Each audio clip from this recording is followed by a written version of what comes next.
माता जी, आज तो आपकी तबीयत सुस्त है। हाँ शत्रुघ्न जी, आपका ख्याल बिल्कुल दुरुस्त है। क्या कारण है, जरा मैं भी सुनता हूँ। कुछ कारण हो तो बताओ।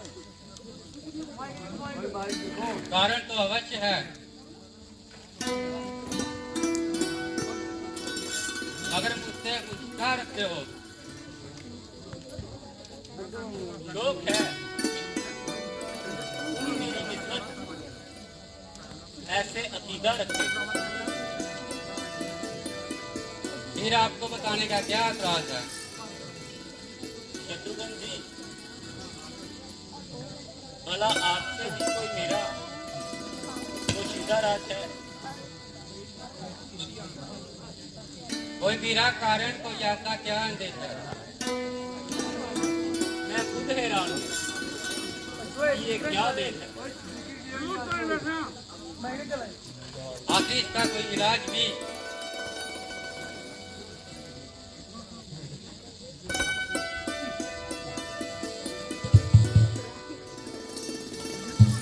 अयोध्या से एक अदूत आया है।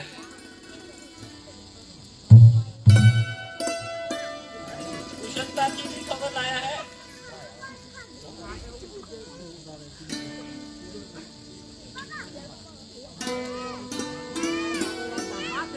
हाँ वैसे तो खैरियत है, मगर कहता है कि आपको जल्द ही बुलाया है।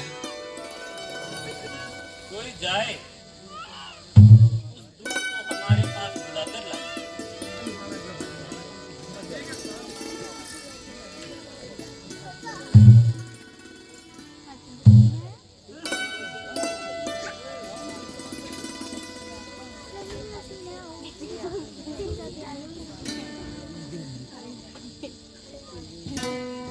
महाराज की जय हो।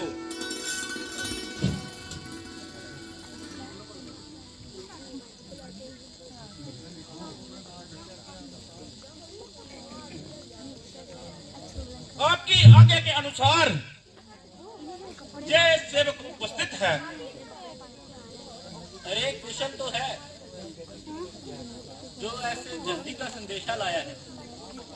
हाँ महाराज, आपको जल्दी बुलाया है। पिताजी तो प्रसन्न है, सब खैरियत है। महाराज, आपको जल्दी बुलाया है। माता जी तो प्रसन्न है। हाँ महाराज, आपको जल्दी बुलाया है। भाई रामचंद्र जी और लक्ष्मण जी तो खुशी हैं। हाँ महाराज, आपको जल्दी बुलाया है। अबे तू आदमी है कि उदबिलाव? जो बात पूछता हूँ उसका तू जवाब नहीं दे रहा। हाँ महाराज, आपको जल्दी बुलाया है।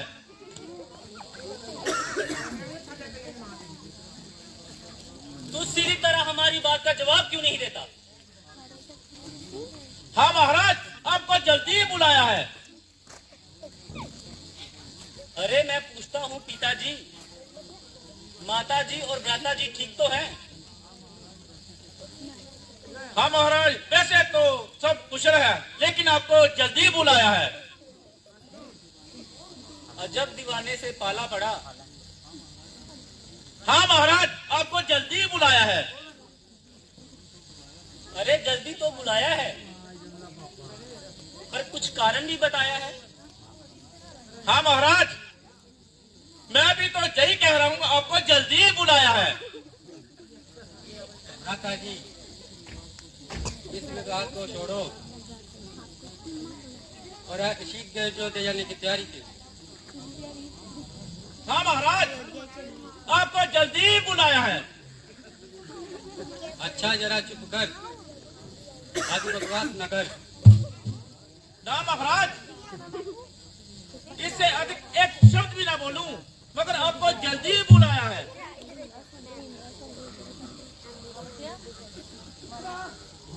ये तो हमें पहले ही उम्मीद थी।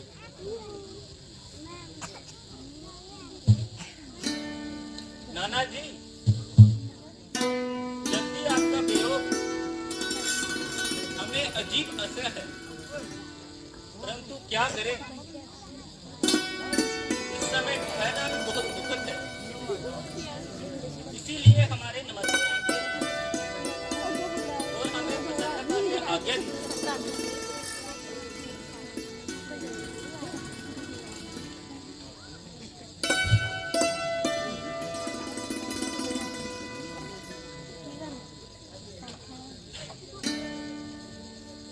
बेटा, मैं तुमको एक क्षण के लिए भी विदा नहीं कर सकता, अपने नेत्रों से दूर नहीं कर सकता, मगर इस वक्त मैं मजबूर हूँ। जाते ही अपनी कुशलता की खबर पहुंचाना और अधिक इंतजार न लगाना।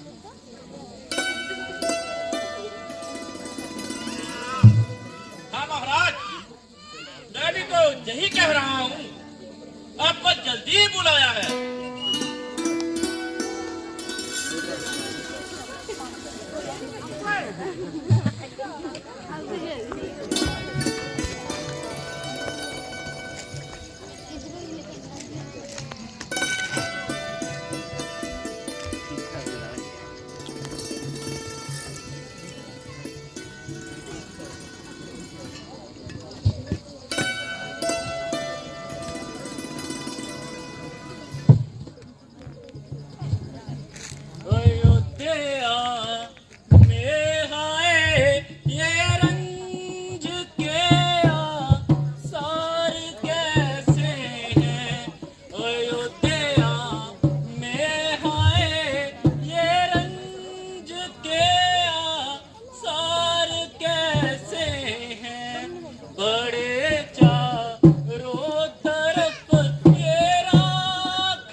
है। अयोध्या की ये हालत ऐसी अक्सर क्यों हुई? तमाम गली कूचे बिल्कुल सुनसान पड़े हैं। सारे बाजार बिल्कुल बंजार पड़े हैं। राजमहलों पे आज चीनी क्यों मंडरा रही है? ये बदशगुनियां तो किसी भारी संकट का पता बता रही है। क्या मालूम आज किसका मातम हो गया है? जो सूर्यवंश का झंडा नीचे हो गया है। अयोध्या के तमाम बाजार अनजान पड़े हैं और जिधर देखो राख के अंबार पड़े हैं। वही अयोध्या जहां हर समय कांधे से कांधा छिपता था,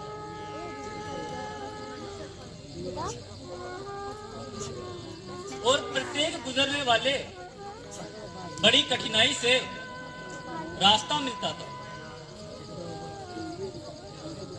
बेशक लक्षण तो खराब ही नजर आते हैं। आप जल्दी से पिताजी के दीवार खाने में कदम बढ़ाइए।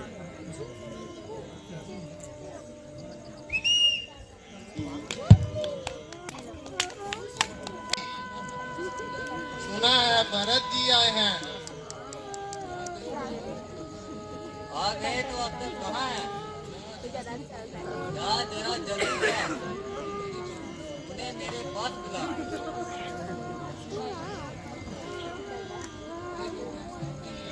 ये लो, वह सामने ही जा रहे हैं।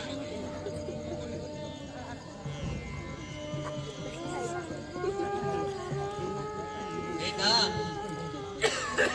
तुमने बहुत दिन लगाए। और तुम्हारे नानी मामा ठीक है?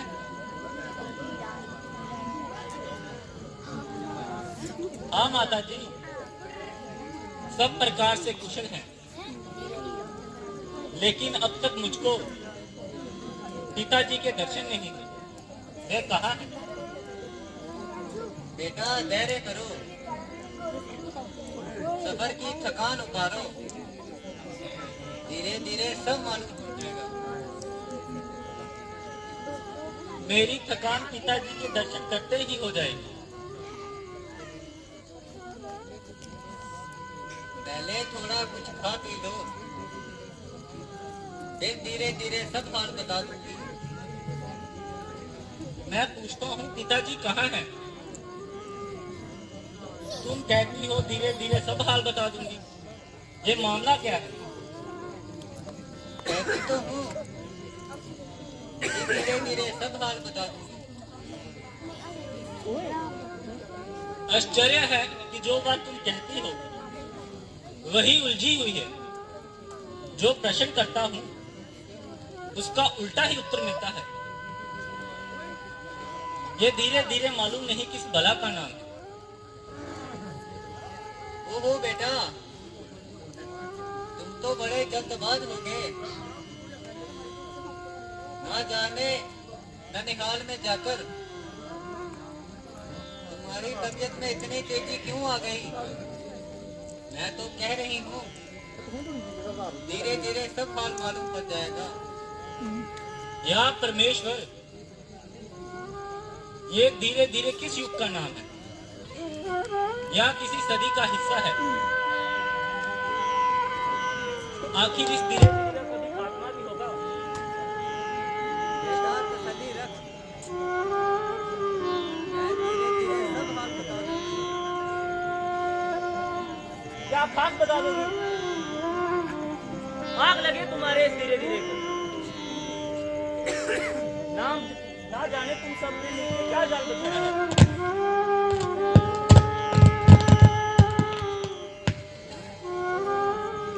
टूट गया तो तुम्हें जल्दी बुलाया है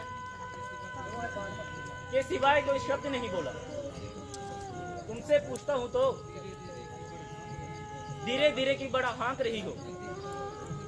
जल्दी बताओ पिताजी कहाँ हैं? बेटा तुम्हें तो खामखा हट चढ़ गया। मैं तो कह रही हूँ धीरे धीरे मालूम पड़ जाएगा। फिर वही धीरे धीरे की महारानी। माता जी, अगर ये शब्द फिर से मुंह से निकाला तो तत्काल अपने को हलाल कर दूंगा। जल्दी बताओ पिताजी कहाँ है? बेटा, क्योंकि तुम्हारे पिताजी स्वर्ग सिधार गए, तुमको उनके दर्शन नहीं हो सके। हैं? पिताजी स्वर्ग सिधार गए? शोक कि मैं अंतिम समय उनकी सेवा ना कर सका। भाई रामचंद्र जी और लक्ष्मण जी भाग्यवान हैं, जिनके हाथों में पिताजी ने त्याग आगे।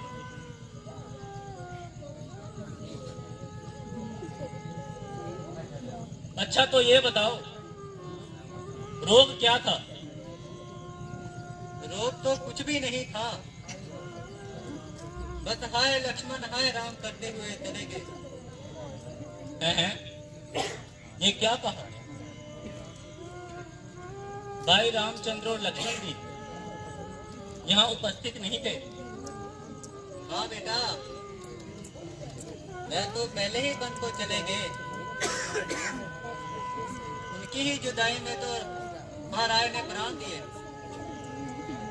हाय हाय, ऐसा अनर्थ 4 बेटों के होते हुए अंतिम समय एक भी पास ना रहा।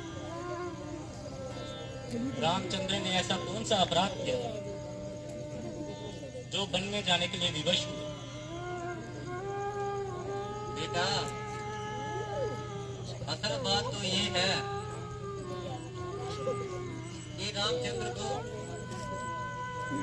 राजनीति करने की तैयारी थी। मुझे तो खबर तक भी न थी।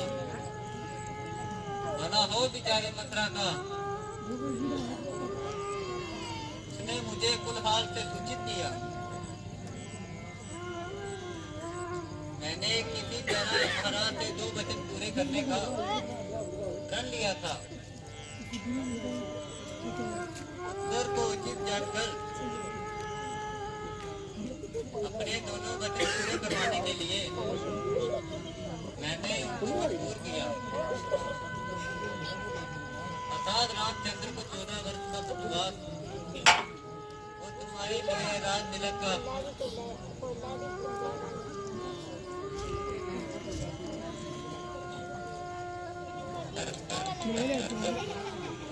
तेरे इनाम का समय अभी है, अब देखती क्या है, हो आगे। हाँ हाँ कुंवर जी, महारानी जी सच कहती हैं।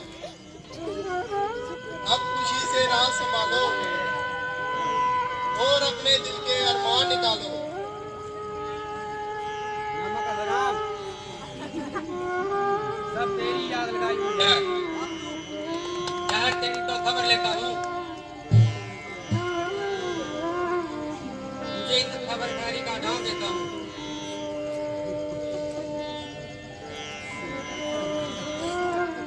भाई जो कुछ होना था हो लिया।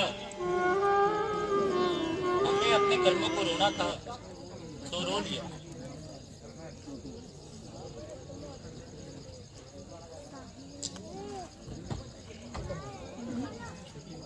हाय हाय टूटी है किस्मत हमारी, हाय हाय टूटी है किस्मत हमारी, हाय हाय टूटी है किस्मत हमारी, हाय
अधिक ना रो।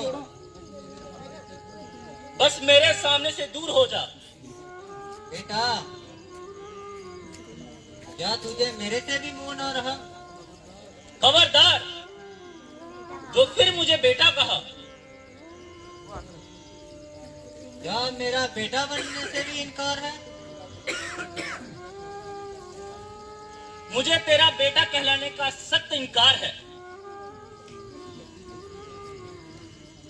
तेरी नेकी का बदला लेने समय अब क्यों भाग रहा है? बदला तो तुझे तब मिलेगा जब भरत भी तेरी आंखों के सामने प्राण त्यागेगा। ये कैसा बेखुदा ख्याल है? ताकि मुझे मालूम हो जाए कि माता कुशल्या के दिल पर क्या बीती है। बेटा, जरा मेरी तरफ देख। मैंने तेरे लिए किस कदर खून पसीना एक किया। ओ डायन, मैं तुझे एक बार कह चुका हूं,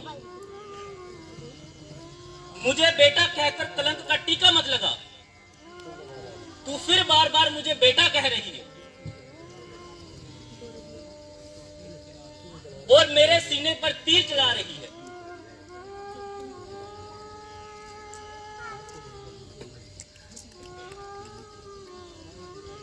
आए पिताजी।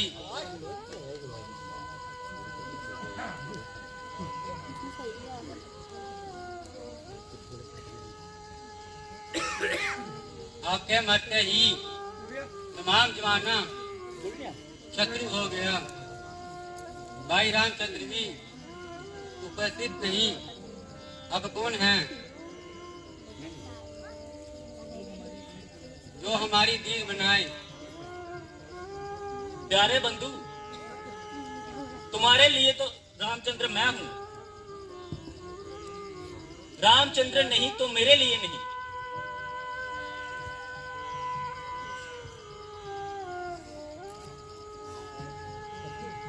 उठो भाई, सब्र करो। चलो उस बेचारी मुसीबत की मारी के पास चले।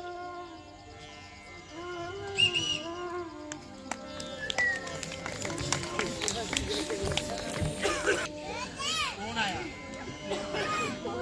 भाई किस प्रकार उठा भी ना जाए।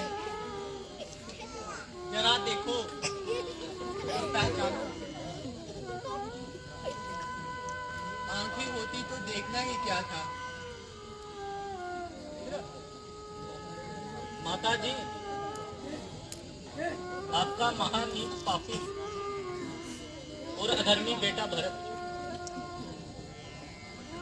क्या पुत्र भरत? हाँ माता जी, नाम मुराद भरत। अच्छा मेरे पुत्र, चिरंजीवी रहो। कहो पुत्र कब आए?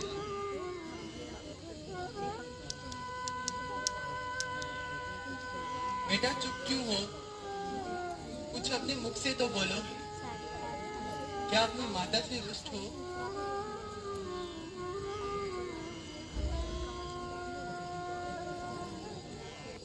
अब करो चैन से राज बेटा भरत रामचंद्र अब करो चैन से राज बेटा भरत रामचंद्र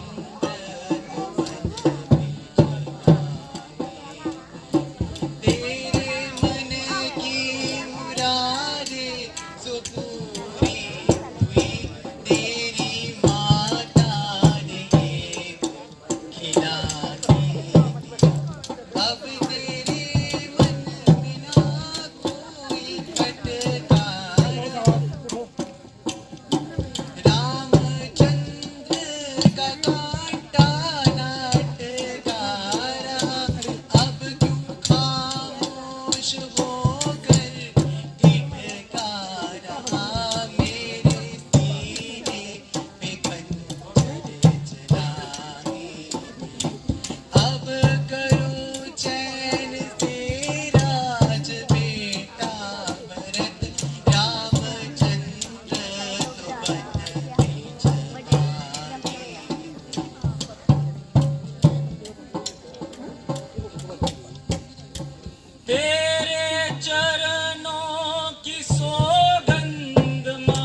लीजिए, मुझे अब जिंदगी की चाह नहीं और मौत की परवाह नहीं,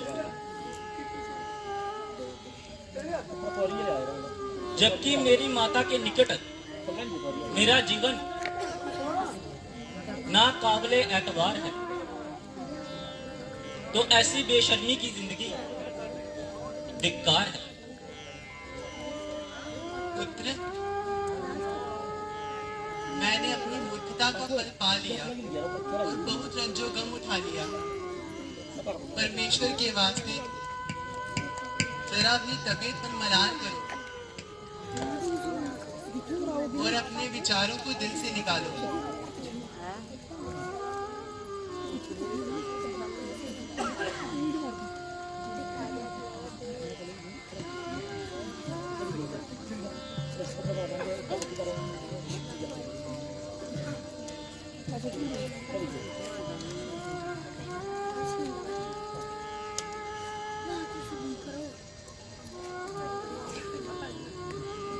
माता जी, ये आप क्या फरमा रही हैं और मुझे क्यों पाक के घड़े में गिरा रही हैं? मैं किसी भी अवस्था में आपकी ये आज्ञा मंजूर नहीं कर सकता। कोई व्यक्ति इस कार्य के लिए मजबूर नहीं कर सकता।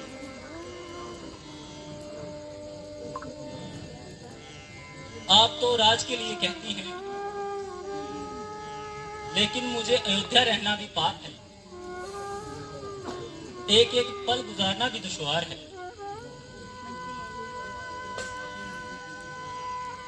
जब प्रजा को मेरे जीवन पे शक होगा,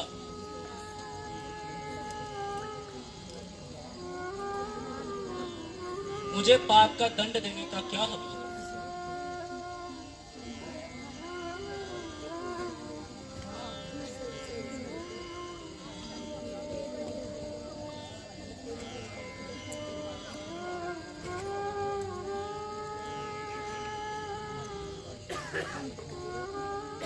माता जी,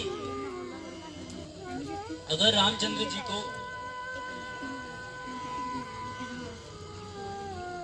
आप पे ऐसा विश्वास है तो समझ लीजिए, भरत को भी 14 साल के लिए वनवास है। चाहे कितना भी गया गुजरा हो और भ्रष्ट इंसान हो, लेकिन आखिर उसी पिता की संतान हूं। बल्कि मैंने माता कौशल्या का दूध नहीं पिया, लेकिन कम से कम जन्म तो उसी के घर में दिया। अगर रामचंद्र जी ने अपना पालन करने के लिए इस तरह दृढ़ता दिखाई, तो भरत भी उनका भाई है। जान पर खेल जाना मेरे लिए आसान काम है, लेकिन राजगद्दी पर कदम रखना बिल्कुल हराम है। आप बातों बातों में नाहक देर ना कीजिए और मुझे शीघ्र ही आज्ञा दीजिए। बहुत अच्छा, अगर तुम्हारा यही इरादा है तो हम भी रामचंद्र से भेंट करने बन जाएंगे। नहीं तो एक दफा उनका सुंदर मुख देखने का भी अवसर प्राप्त हो जाएगा।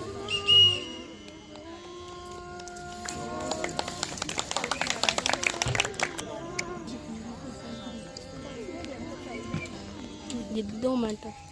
प्रभु जी तेरी कुदरत पे बलिहार, प्रभु जी तेरी कुदरत पे बलिहार, बेबिना तेरा किसी ने पाया, ऋषि मुनि के हाथ। प्रभु जी तेरी कुदरत पे बलिहार, पल में बहते अथाह समुंदर, जिनका पार न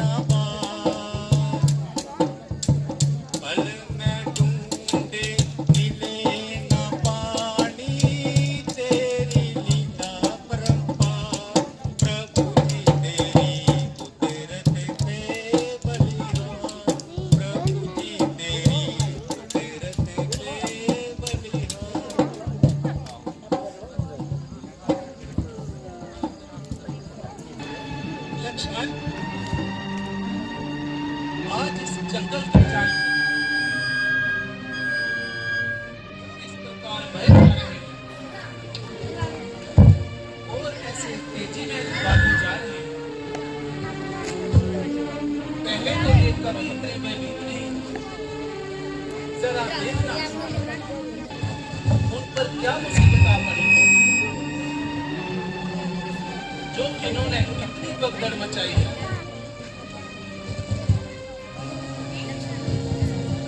माताश्री, वो देखिए अयोध्या की राजपताका।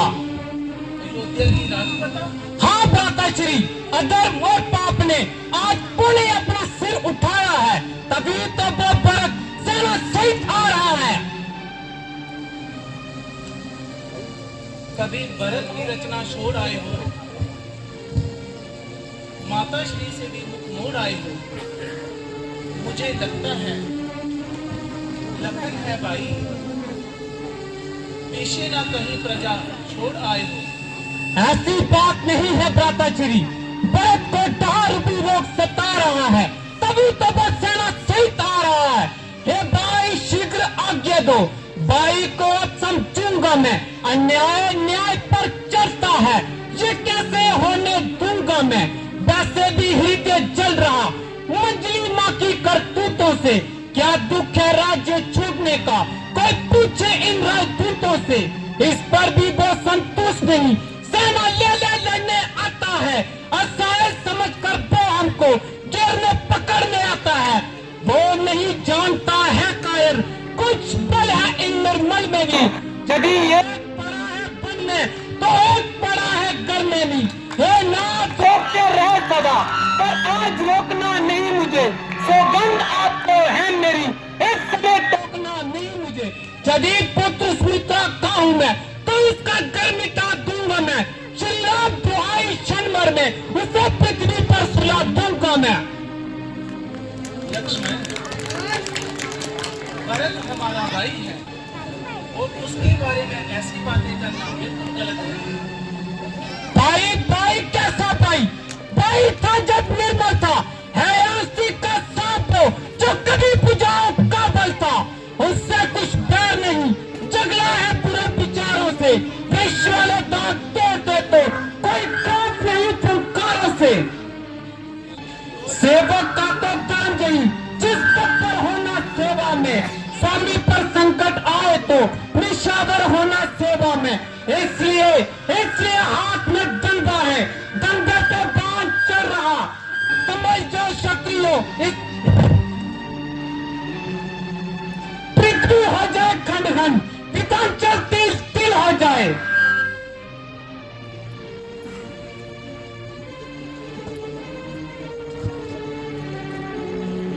पहले तो भरत गिर गया है, ये नहीं समझ में आता है। उस जैसा तो सुशील भाई सब जगह न पाया जाता है। फिर ये भी माना बदल गया, चाहता नहीं माना मैं नहीं। वो उससे उसकी सेना से ये पाना कोई खेल नहीं। भ्राताश्री, जब तक भरत का धर्मवाद तब तक दबा ना सकते थे, न तो क्या सुपुत्र लक्ष्मण भी उसे हरा ना सकते थे। पर आज अधर्मी है वही, कल भी उसका धर्म कहे, इसलिए धर्म का एक वान उन सबको बच कर सकता है।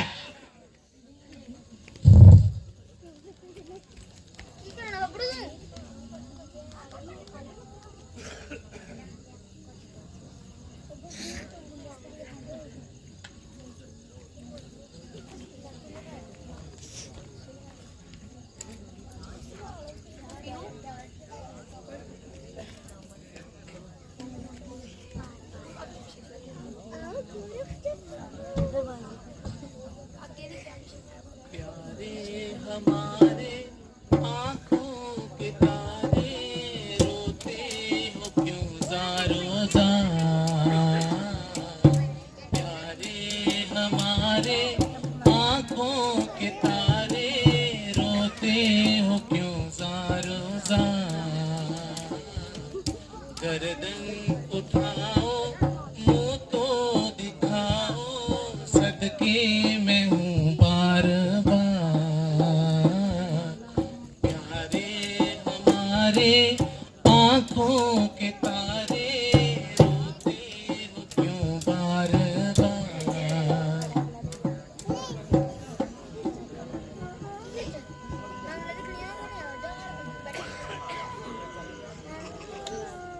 प्यारे भरत, कहो चित्त तो प्रसन्न है?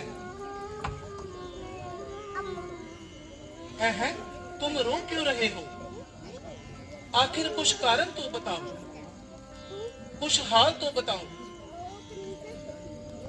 मेरी दाएं भुजा बताओ तो, तुम्हें क्या रंज पहुंचा है जो इतने परेशान हो और जो ही बिलक बिलक कर रो रहे हो। मेरे प्रिय, मैं तुम्हारी ये हालत किन आंखों से देखूं?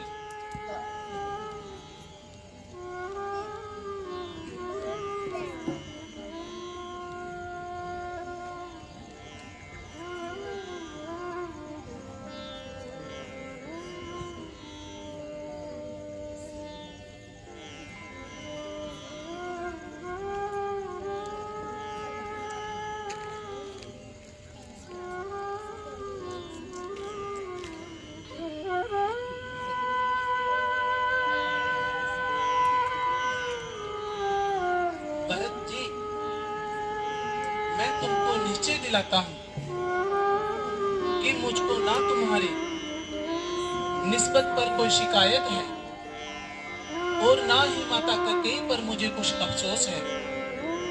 हाँ भ्राता जी, ये मेरे ही कर्म का फल है, इसमें आपका क्या दोष है? ओहो, ये तो शत्रुघ्न जी भी भागे हुए आ रहे थे। एक शत्रुघ्न क्या, बल्कि माता कौशल्या जी, सुमित्रा जी, सभी सेना से एक पधारे हैं।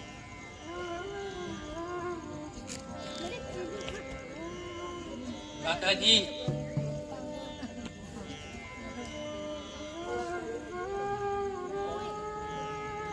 भरत जी, खेद है कि तुम्हें समस्त कुल का क्लेश देने के लिए मजबूर है।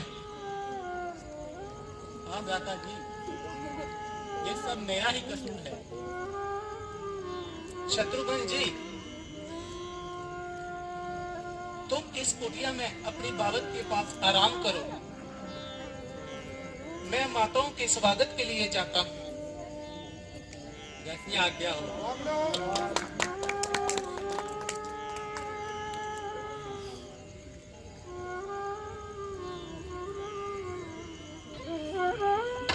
माता जी प्रणाम। आपने इस दूर दराज के सफर की तकलीफ क्यों उठाई है? मेरी माता, आप कुछ बोलते क्यों नहीं? कहिए, तबीयत तो ठीक है। ओहो, कैसी गरीब है, बेचारी की मुंह में जुबान नहीं।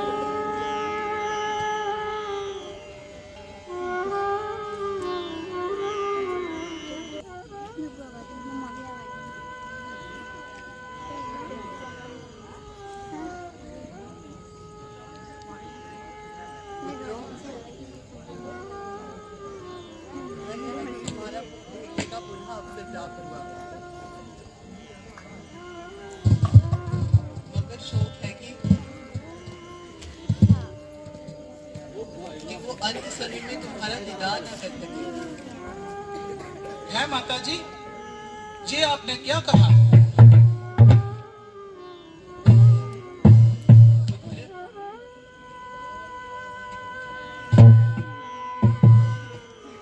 हाँ बेटा,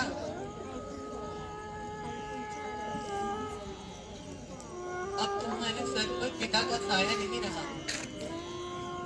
हाय हाय, ये कैसा शोक हुआ? पिताजी कब परलोक हुआ? इधर जब तुम वन को पधारे, तब वहां वो स्वर्ग से धारे। क्या भरत जी भी नहीं आ पाए? नहीं पुत्र, ये भी तो बाद में बुलाए गए।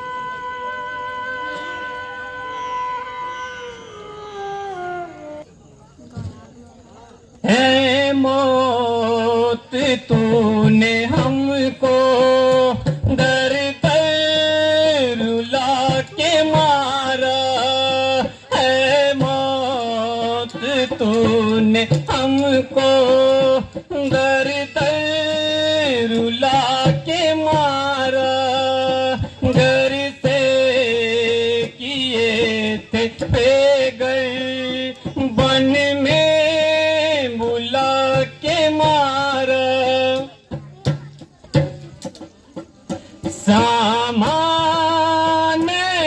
के तो तब ही छीन लिए हैं, सामान के तो तब ही छीन लिए हैं। फिर भी सबर न आया, दम दे दिलों ने मारा है मौत, तूने हमको दर दर रुला के मारा। घर से किए थे बेघर, बन में बुला के मारा।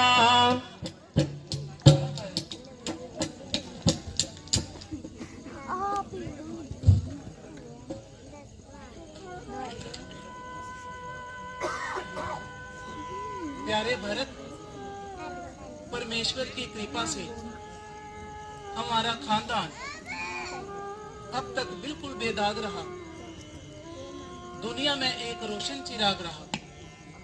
उचित यही है कि तुम वापस अयोध्या लौट चले और इस मामूली सी बात के लिए अपने कुल को दाग ना लगाओ। अच्छा माता कौशल्या जी, जो हुक्म गई वो तो इंसाफ है। हाँ हाँ, मुझे उनके हुक्म से कब इनकार है। माता जी, आप हमारा इंसाफ करते हैं, मामले को साफ करते हैं। मेरे पुत्र, मेरी खुशी इसी में है कि तुम दोनों अपने अपने धर्म का पालन करो।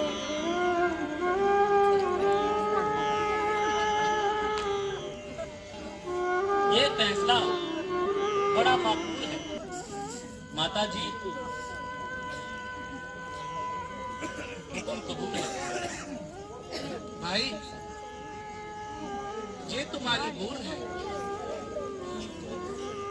बल्कि माता जी का फैसला तो मेरे अनुकूल है। माता जी, माता जी, आप खुले शब्दों में फरमा दीजिए और इस झगड़े को निपटा दीजिए। बेटा, तुम दोनों कौशल्या के नेत्र हो और मेरे होनहार पुत्र हो। अच्छा होता कि तुम दोनों आपस में ही फैसला कर लेते।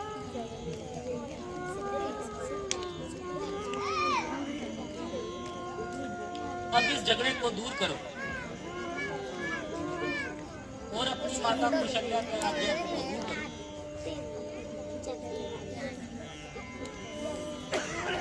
मैं क्या कहूँ, भरत को इतना मजबूर किया जा रहा है, बल्कि आपके चरणों से दूर किया जा रहा है।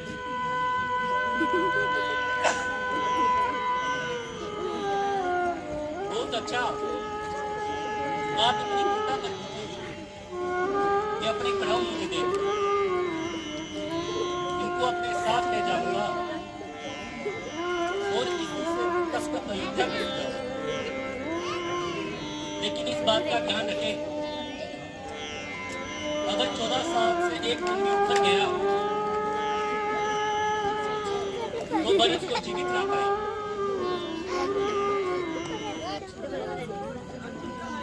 प्यारे भरत, तुम्हारा कहना स्वीकार है और मैं इस बात का इकरार करता हूँ कि 14 साल पूरे होते ही तुम्हारे पास आऊंगा और एक दिन भी अधिक ना लगाऊंगा।